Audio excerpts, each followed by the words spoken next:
अस्सलाम वालेकुम नाज़रीन, आऊं आहियां आदम शबानी। अवां ॾिसी रहिया हो हथियार न्यूज़ प्रोग्राम। अॼु जे ॻाल्हि सां अवां सां मुखातिबु आहियां। आउं ईंदो आहियां प्रोग्राम अॼु जे ॻाल्हि सां अवां खे पाणी जे हवाले सां मां आगाह कंदो हलंदो आहियां। अॼु पाणी जे हवाले सां ही प्रोग्राम कयां थो। पाणी सिंध में एॾो त बहिरान अख़्तियार करे वियो, सिंध करबला बणिजी वई। सिंध करबला जो मंज़र पेश करे रहियो आहे।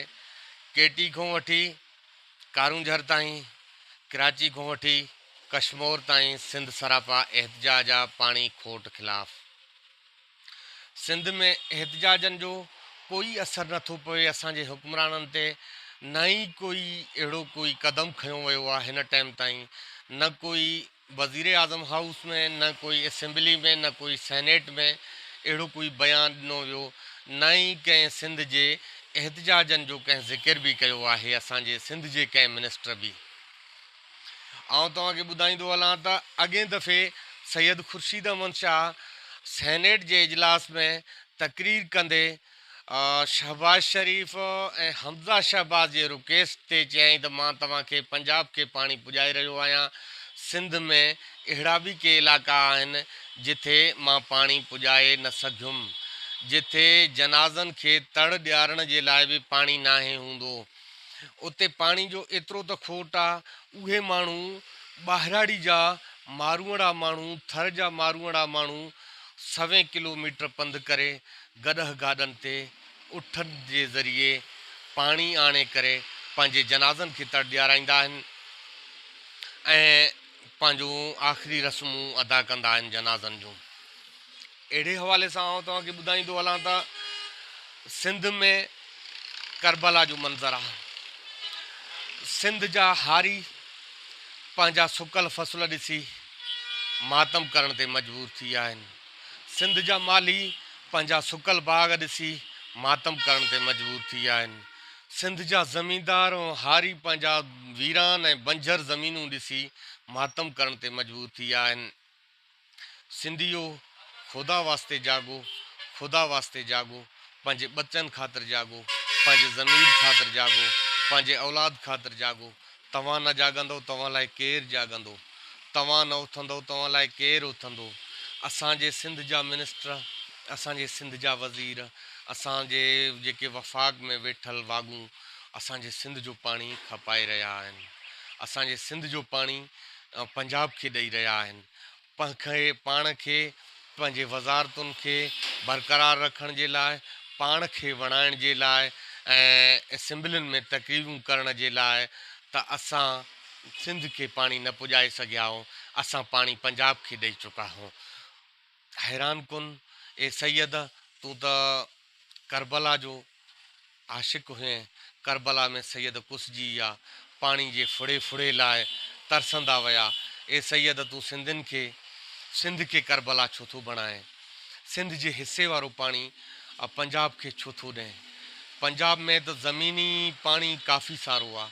असां वटि त जर बि खारा आहिनि। सिंध में अहिड़ा बि इलाइक़ा आहिनि जिथे त पीअण जो पाणी जर बि नाहे, के हज़ार फुट परे हेठि ज़मीन में पाणी आहे। एॾो पाणी जो सतह परे थी वियो आहे त हू वीचारा पीअण लाइ 12 महीने तड़कंदा आहिनि, पीअण लाइ मजबूर बि हूंदा आहिनि। सिंध नेमत खोड़े जे अॻुवाणी में हिकु तहरीक हलाए रहियो आहे। सिंधियुनि सां गॾिजो, नेमत खोड़े जो हेल्प कयो ऐं नेमत खोड़े सां गॾिजी करे पाणी जो तहरीक हलायो। मना हुकुमराननि खे रहम पए, तव्हांखे तव्हांजे हिसे जो पाणी ॾियनि। असांजे हिसे जो पाणी चोरी कयो थो वञे, असांखे पंहिंजे हिसे जो पाणी नथो मिले। असां ईअं नाहे त कंहिं सूबे खां पाणी खसे वठूं, असांखे पंहिंजे हिसे जो ॾिनल पाणी असांजो चोरी थिए थो। कराइनि केरु था? असांजा सिंध जा मिनिस्टर था कराइनि। फुटी जो फ़सुलु त न थी सघियो, बोरिंग जे ज़रिए पंहिंजो फ़सुलु आबाद कयो, उहे फ़सुल सुकी रहिया आहिनि। उहे कमंद जंहिं पोखिया आगाट्रा बोरिंग जे ज़रिए उहे सुकी रहिया आहिनि, बाग वीरान थी विया, ज़मीनूं बंजर बणिजी वियूं, ज़मीनूं ख़ाली पिया आहिनि, पट पिया आहिनि, फ़सुल जिथे हरियाली हरियाली, सावक ई सावक हूंदी हुई, सिंध ॾिसण वटां हूंदी हुई। सिंध हिकु अहिड़ो इलाइक़ो आहे, सिंध हिकु अहिड़ो इलाइक़ो आहे जंहिंजी ख़ूबसूरती जो मां छा बयानु कयां। सिंध जा खेत, सिंध जा खलियान, सिंध जा वाहूं, सिंध जा नहरूं अॼु वीरानी जा मंज़र पेश करे रहिया आहिनि। इहे असां पंहिंजा कयूं, पाण था लोड़ियूं। असां अहिड़ा हुक्मरान आंदा जन खे असां चूंडे अॻिते कयो, उहे ई असांखे रुलाइनि था, उहे ई असांखे बर्बादु करे रहिया आहिनि। अॼु मां तव्हांखे पाणी जे हवाले सां कुझु अंग अखर ॿुधाईंदुमि। पाणी जा अॼोका अंग अखर छा आहिनि। पाणी अॼु गुडू बैराज में अची रहियो आहे 55,628 क्यूसिक, जेको कुझु गुडू जे बैराज पाणी बैराजनि खे मिली करे गुडू जो डिमांड आहे 32,460, जंहिंखे गुडू खे मिली रहियो आहे 9,015 क्यूसिक।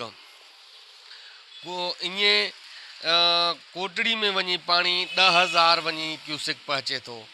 कोटड़ी जो 32,100 डिमांड आहे, कोटड़ी बैराज जे पाणी जो।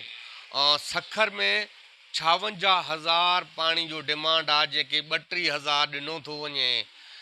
इएं तव्हां इहे अंग अखर ॿुधी अॼु पाणी जो 56,000 क्यूसिक टिनी बैराजनि ते, टिनी बैराजनि जे कैनालनि ते वञी करे, जंहिंखे इहे सखर खे सिर्फ़ु 32,000 पाणी ॾिनो थो वञे, गुडू खे बि 9,000 पाणी आहे, कोटड़ी खे बि 9,000 पाणी ॾिनो थो वञे। त इहे 9,000 क्यूसिक छा माल मवेशी, छा आबादियूं कंदो, छा इहे बाग पचाईंदो, छा इहे फ़सुल थींदा। हैरान कुन हक़ाइक़ूं आहिनि।